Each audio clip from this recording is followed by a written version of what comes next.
Ако не се промени ништо, во следните 50 години земјава ќе остане без дополнителни половина милион жители или со истите параметри што важеа во 2022 година.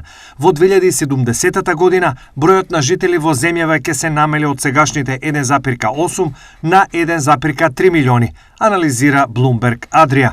Кога на овие потенцијални 500.000 жители што ќе ги нема во земјава во наредниот период, ќе се додадат уште околу 700.000 македонски државјани што во моментов престојуваат во странство, излегува дека ќе се изедначи бројот на лица со македонско државјанство во Македонија и надвор од неа.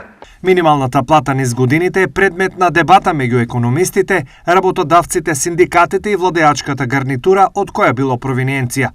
Уште пред стартот на 2024 година, владините представници се пофалија дека, согласно нивните пресметки од март годинава, минималната плата ќе изнесува 22.500 денари или ќе биде зголемена за 2.325 денари. Животниот стандард на најниско платените работници со самиот раст на минималната плата се подобрува и незиниот раст служи како основа за зголемување на останатите плати.